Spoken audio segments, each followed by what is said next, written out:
Welcome back to Albus Explains. I'm Albus and this is the stories of Diwali.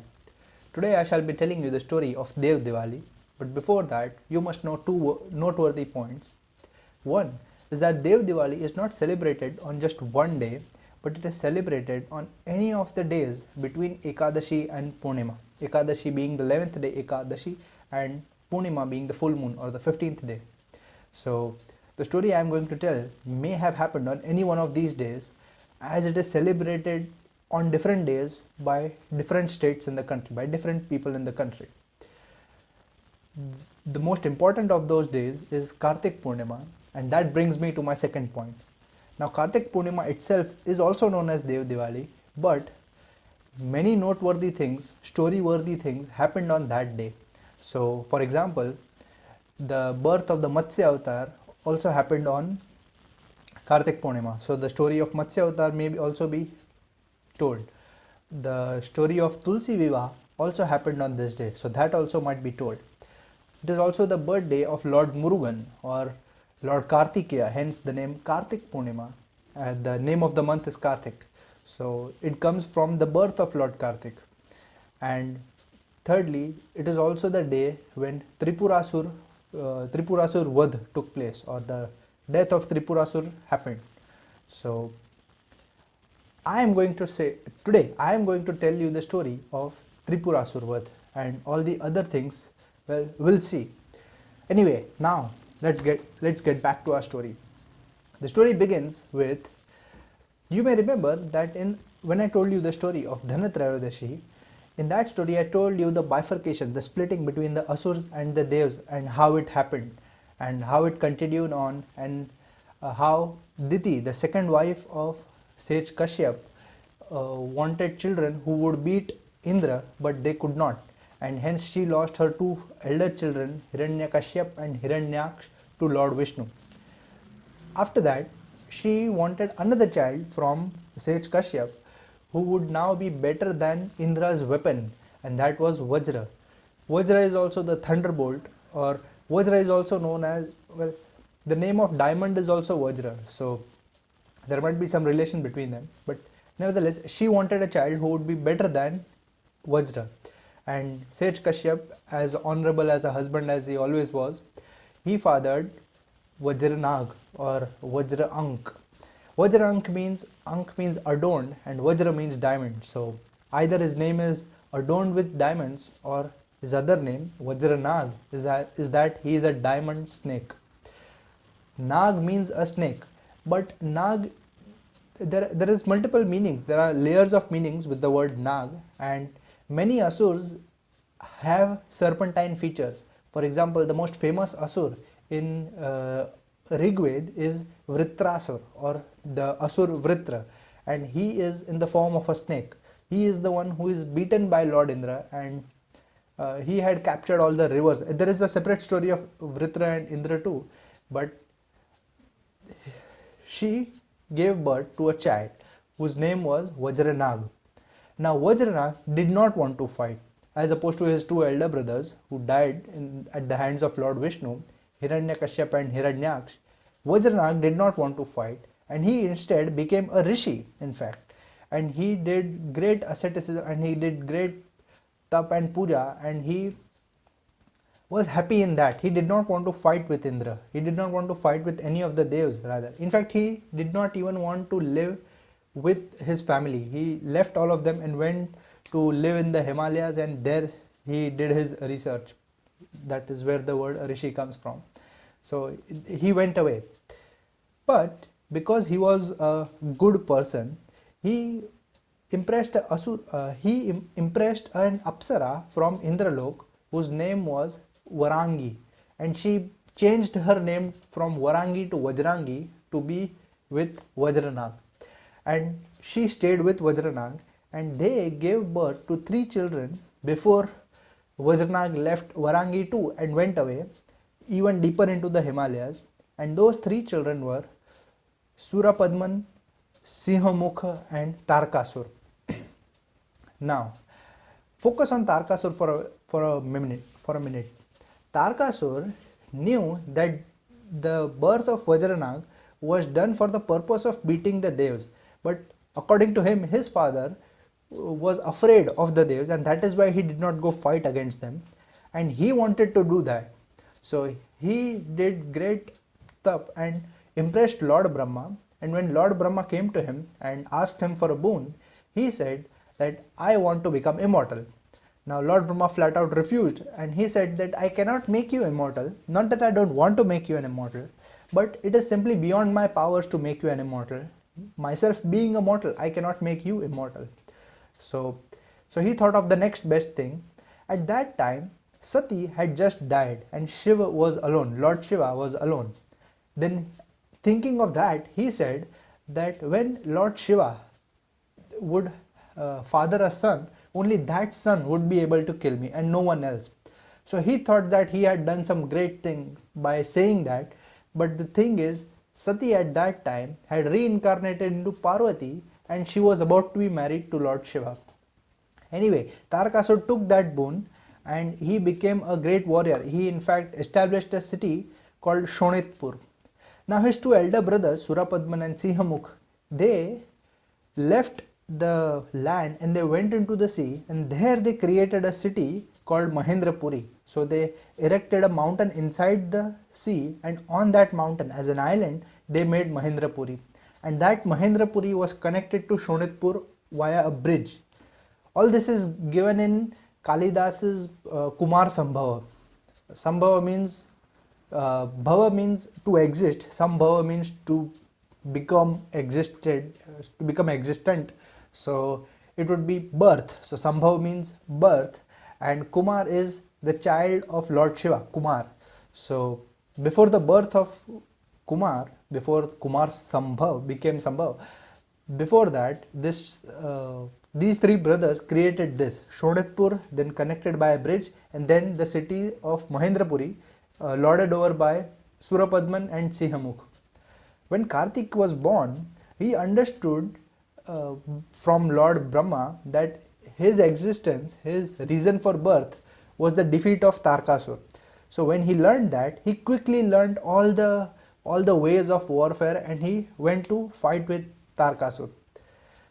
He went to Tarakasura and he had fashioned for himself, Lord Murugan had fashioned for himself a spiritual or a very mystical sphere. It is called a veil, V-E-L, and it was so divine that when that shul was thrown, it would hit the opponent, it would pierce the opponent, it would go through the opponent and then return back to the one who threw it. It was, well, a divine sphere. And so he used that, Lord Murugan used that and defeated Tarakasura. After defeating Tarakasura, he went to defeat the two other brothers, Surapadman and Sihamukh, but they surrendered themselves before Lord Kartikeya. So much so, and they not just surrendered, they became fans of Lord Kartikeya, and they, in their weird way, they loved Lord Kartikeya. So Surapadman took the form of a peacock and said that from now I will become your vehicle, I will be your charioteer, I will become the vehicle itself for you. And since then Lord Murugan or Lord Kartikeya has peacock as a weapon, and that peacock is the Asur Surapadman. And the Sihamukh, the other brother, he became a lion for him, and this lion as a Vahan was gifted by Lord Kartikeya to Parvatiji, and that is how Lady Durga or Ma Durga has that lion under her, as the lion as a vehicle, Vahan as it is called. So that is the story of how Kartikeya got his Vahan and Ma Durga got her lion, and that lion is actually an Asur called Sihamukh. So that is the first part of the story. Now in Shonitpur, when Lord Kartikeya had killed Tarakasura, just before that, Tarakasura had fathered 3 children with multiple women apparently, but he had fathered 3 children who had left Shonitpur because they were afraid of Lord Kartikeya's wrath, and Lord Kartikeya actually destroyed Shonitpur. He entirely obliterated that city, and the 3 children of Tarakasura left that city before Lord Kartikeya came. Those 3 children were, the eldest of them was Tarka Aksh, that is the Aksh means eye, of Tarak. Tarak means Tarakasura, and he was the most favorite and the eldest of the three children. The second one was Vidyunmali, and the third one was, he has two names. One is Kamalaksh, that is Kamal Aksh, that is lotus eyes, eyes like a lotus, and the other is Vir Yavan. So Yavan means one who comes from the northeast, so that is where the word for Greeks come from, Yavan, and Vir means brave, so brave, well, brave Yavan, so Vir Yavan. Okay, now these three children, well, not children, they were teenagers, they went to the Himalayas, ran away to the Himalayas, and they went to the same spot where their father had impressed Lord Brahma, and there they started doing the tap, and they too did that tap so well that they too managed to impress Lord Brahma. They did that tap for around 12 years, and after 12 years Lord Brahma came to them and asked them, each of them, for a boon. Immediately they said, we want to become immortal, and they too got the same reply that their father had got. And Lord Brahma said, I can't give you that power because I don't have that power, so how can I give that to you? So they too started thinking just like their father, an equation sort of that would make them indirectly immortal. So the eldest son said that we want three cities, one made of iron, one made of silver, and one made of gold, entirely made of gold, entirely made of those metals, and they should be one above the other. The second one said that we must exist as long as those cities exist. And the third one said those cities would only be destroyed if a single arrow pierces all three of them in a single instant at the same place. So because that was not possible, they thought that they had constructed a workaround around that immortal problem, and they did that. Immediately Lord Brahma gave that order to Maya, and Maya started making those cities, and those cities were, well, in that time it was described as futuristic. So it had flying vehicles and it was ultra modern architecture. It was a beautiful city. Those three cities were very beautiful. City is called Pura or Puri in Sanskrit, and because it was three, it was called Tripura. It is Tripura, and these three asurs became the Tripurasurs because they are the lords of Tripura. Each of those brothers, the eldest one got the golden city, the next one got the next, and the third one got the third, and they started ruling nicely over there. Now that was filling them with hubris of a certain kind, and once Lord Narad, being the messenger of the gods, well, he was not the messenger of the gods, he was a yogi in fact, but he had quite humbly, quite modestly so, taken up the charge of being the messenger of the gods. And anyway, he went to the Tripurasurs and he told them that there is only a single entity in the entire universe that can actually pierce an arrow through three cities. So immediately they asked, who is that? And he said, one and only Lord Shiva. Lord Shiva can actually shoot an arrow through the center of three cities at the same time. So they thought the only entity more powerful than they knew of themselves was Lord Shiva. So they constructed, in the center of their own respective cities, they constructed gigantic Shiv temples, and with a gigantic Shivling in the middle, and they started praying to it every day, mostly out of fear that please don't kill us. And that went on. Now 1,000 years passed according to the story, and well, even if it's not 1,000 years, it felt like 1,000 years, and 1,000 years passed, and the three brothers, they thought that whenever they prayed to Lord Shiva, because it was out of fear and not actual devotion, they started thinking that this is pointless. And earlier they used to pray to Lord Shiva with their whole heart, but now they didn't. Now it was less and less heartfelt and more robotic, sort of like a ritual. They did not want to do it, but they just did it because of inertia, sort of. They did not want to break the tradition. Eventually, it reached such a point that they felt contemptuous of themselves for doing that puja, for praying in a temple. They felt that they were some sort of a guided sheep that was doing that, and that made them hate themselves. One fine day, it had to happen. One fine day, because of this, they stopped praying, and not only they stopped praying, they broke down that temple. Each of the brothers broke down the temple in their city, and in that same place they erected a throne for themselves in the center of the three cities, and they started ruling from there. This was still fine, this was not negative, but after that they started destroying all the temples in any of the three cities that were left after that. And they didn't stop at the boundaries of their city. They went outside their cities and started destroying all the other whichever temples they found. And not just the temples.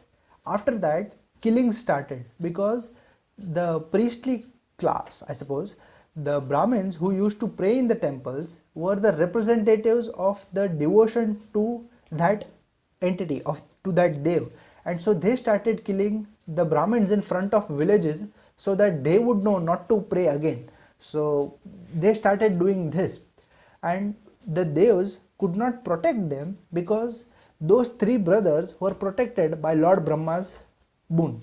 So all the devs felt very sorry and guilty and mostly powerless about themselves because of these three brothers, and because these three brothers were doing this, they went to Lord Brahma and told him about the working of Tripurasurs. Lord Brahma said that I can't do anything because I was the one who gave that boon to them. So why don't you go to Lord Shiva? He is the only one who can solve your problem. Now the Devas were reluctant to go to Lord Shiva because they knew that the Tripurasurs once upon a time used to pray to Lord Shiva, and they were once the favorite of Lord Shiva. But when they told this to Lord Shiva explained to them that the praying of Tarakasura and after that his three children to Lord Brahma and eventually to Lord Shiva was not out of devotion. They did not love Lord Shiva so much so as they were afraid of being killed by him.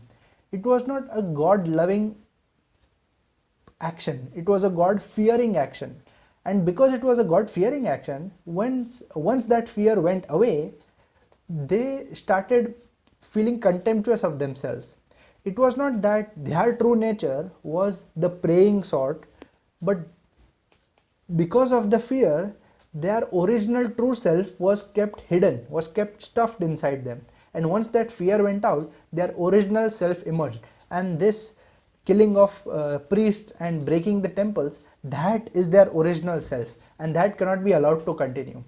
So because he was the only one who could do it, he went to kill the Tripurasurs.